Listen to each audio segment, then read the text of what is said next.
Avengers Doomsday and Avengers Secret Wars நம்மள நெருங்கிட்டு இருக்க சமயத்துல இந்த படத்துக்கான ஹைப் ஒரு பக்கம் பயங்கரமா ஏறிட்டு இருக்கு. அதே சமயத்துல இன்னொரு பக்கம் ஒரு புது பிரச்சனையுமே கிளம்பி இருக்கு. அது என்னன்னா டாக்டர் டூம் எதிர்த்து நிக்கிற டாக்டர் டூமோட பிரச்சனை தான். இது டாக்டர் டூமுக்கான ஒரு பிரச்சனைன்றதை விட டாக்டர் டூம் எதிர்த்து நிக்கிற ஒரு மிகப்பெரிய சவால்னு கூட சொல்லலாம். டாக்டர் டூம்கே பிரச்சனையாவும் சவாலாவும் இருக்கிறது வேற யாரும் இல்ல, ஸ்கார்லெட் விட்ச் தான். மார்வல் சினிமேட்டிக் யூனிவர்ஸ்ல காட்டினதை விட ஸ்கார்லெட் விட்ச் உண்மையில ஒரு வில்லத்தனமான கேரக்டர்னு சொன்னா உங்களால நம்ப முடியுமா? சீக்ரெட் வார்ஸ்க்கு அப்புறம் எம்சியூவை ரீபூட் பண்ணி மியூட்டன்ஸை வச்சு தான் கதை நகர போறதா மார்வல் பிளான் பண்ணிட்டு இருக்காங்க. ஆனா காமிக்ல இந்த மியூட்டன்ஸ் மொத்த இனத்தையுமே ஸ்கார்லெட் விட்ச் மியூட்டன்ஸ்ல ஒருத்தர் கூட விடாம மொத்தமா எல்லாரையும் கொண்டு குவிச்சிருப்பாங்க. அப்ப யோசிச்சு பாத்துக்கோங்க, நம்ம பார்க்காத ஸ்கார்லெட் விட்சோட ஒரு பயங்கரமான வில்லத்தனமான கேரக்டரும் ஸ்கார்லெட் விட்ச் கிட்ட இருக்கு. ஸ்கார்லெட் விட்சோட எம்சியூவோட கதைகளை தொடர்றதுக்கு Multiverse of Madness Doctor Strange படத்துல ரெண்டு வழிகளை ஸ்கார்லெட் விட்சோட கதையை தொடர்ற மாதிரி சொல்லியிருப்பாங்க. ஒன்னு அவ அனுபவிச்ச துயரங்கள் கஷ்டங்கள் எல்லாத்தையும் சரி செய்யறதுக்காக முயற்சி பண்ணிட்டு இருந்திருப்பா. இன்னொன்னு டாக்டர் ஸ்ட்ரேஞ்சோட வில்லனா ஸ்கார்லெட் விட்ச் மாறினது அமெரிக்கா சாவஸோட சக்திகளை பயன்படுத்தி அவளோட மகன்கள் உயிரோட இருக்கும் வேற ஒரு யூனிவர்ஸுக்கு இவ போக ஆசைப்பட்டதுதான் இவள ஒரு வில்லியா மாறதுக்கும் காரணமா இருந்திருக்கும். எம்சியோட தியரி படி வாண்டா ஃபியூச்சர்ல ஒரு வில்லனா மாறதுக்கான வாய்ப்புகளும் இருக்கு. வாண்டா விஷன், ஆகத்தா ஆலலாம் இவங்க எல்லாரும் மாயாஜாலங்களையும் மேஜிக்கையும் திறமையா கையாளுறவங்களா இருந்தாலும் இவங்க வரிசையில நம்ம பார்க்காத இன்னொருத்தரும் இருக்காரு. அவர் தான் நைட் மேர். எம்சியோட ஃபியூச்சர் பிளான்ஸ்ல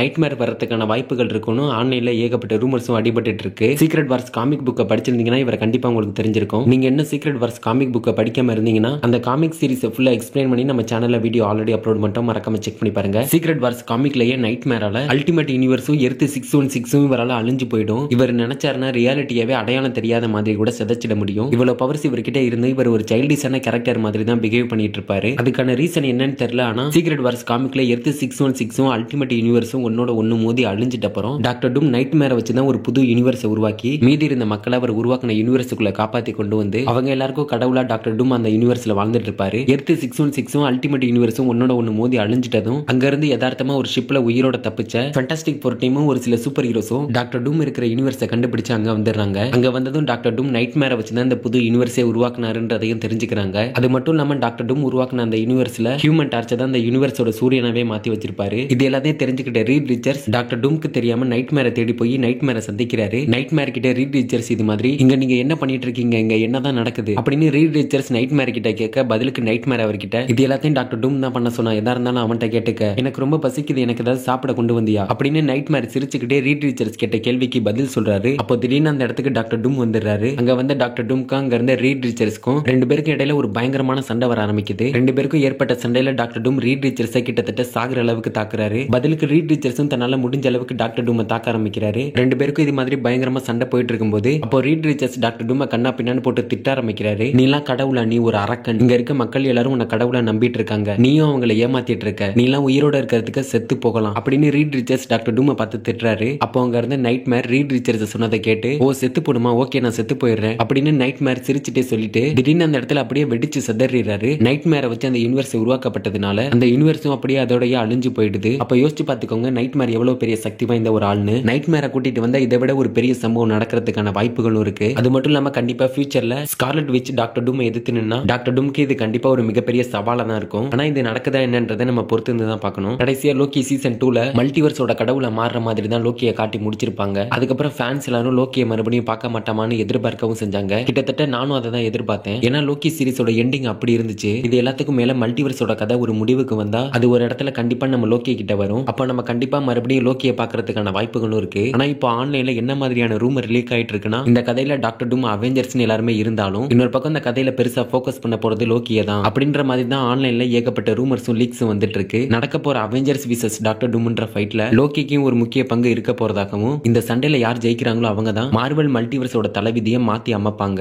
அவெஞ்சர்ஸ் இன்ஃபினிட்டி வார் படத்தோட முடிவு எல்லாருக்குமே ஒரு மிகப்பெரிய ஷாக்கிங்கா இருந்திருக்கும். இந்த சீன்ல ஃபர்ஸ்ட் தானோஸ் தோத்துட்ட மாதிரி காட்டினாலும் தானோஸ் அவர்கிட்ட இருந்த இன்ஃபினிட்டி ஸ்டோனை வச்சு அங்க நடந்ததை மறுபடியும் பழைய மாதிரியே ரிவர்ஸ் பண்ணி அங்க இருந்த இன்ஃபினிட்டி ஸ்டோன் எடுத்து அவரோட இன்ஃபினிட்டி கார்ட்லெட்ல வைக்கும் போது அவருக்கு ஒரு பவர் கிடைக்கும் பாத்தீங்களா. அப்போ தானோஸை பாக்குறப்போ நமக்கே லைட்டா பயம் வரும். அங்க தானோஸ் முன்னாடி இருந்த நம்ம சூப்பர் ஹீரோஸ் எல்லாருக்கும் தானோஸ் இந்த நிலைமையில பார்த்ததும் சத்தியமா நம்ம எல்லாரும் இவன் கையால சாக போறோன்ற ஒரு எண்ணமும் பயமும் வந்திருக்கும். இதை விட ஒரு மோசமான நிலைமையை அவெஞ்சர்ஸ் டூம்ஸ்டேல சந்திக்க போறாங்கன்னு சொன்னா உங்களால நம்ப முடியுமா? எம்சியூவோட ஒரு உச்சகட்டமா அவெஞ்சர்ஸ் டூம்ஸ்டேல எம்சியூவே கிட்டத்தட்ட தலையில புரட்டி போடுற மாதிரியான ஏதாவது நடந்துதான் அவெஞ்சர்ஸ் சீக்ரெட் வார்ஸுக்கு வழிவகுக்க போகுதுன்றது நமக்கு தெரியும். ஆனா வரப்போற படங்கள்ல லோக்கியோட பங்கு இருக்குமா என்னன்ற ஒரு கேள்விக்கு பெரோஸ்ன்ற காமிக் புக் ரைட்டர் என்ன சொல்றாருன்னா லோக்கி ஒரு மெக்கஃபினா இருப்பாரு. டாக்டர் டூம் எதிர்த்து நடக்கிற போர்ல இங்க யாரு முதல்ல லோக்கியை கண்டுபிடிக்கிறாங்களோ அதுதான் முதல் அத்தியாயமா இருக்கும் அப்படின்றத சொல்லியிருக்காரு. அதாவது இவர் சொன்ன மாதிரி ஒரு மெக்கஃபின் அப்படின்னு அப்படின்றது ஒரு கதையோட ஒரு முக்கிய பகுதின்னு கூட சொல்லலாம். இதை இன்னும் புரியுற மாதிரி சொல்லணும்னா, ஒரு கதையில ஒரு விஷயம் இல்லாம அதை அடுத்த கட்டத்துக்கு எடுத்துட்டு போகவும் முடியாது, அந்த கதையை ஒரு கட்டத்துக்கு மேல தொடரவும் முடியாது. அப்படி அந்த கதையில எது ஒண்ணு அவ்வளவு முக்கியமா இருக்கோ அதுதான் மெக்கஃபின். ஆனா இந்த கதையில லோக்கி தான் மெக்கஃபினா இருப்பாருன்றதையுமே சொல்லியிருக்காரு. அப்படி இல்லைன்னா லோக்கியால இல்லைன்னா லோக்கியை வச்சு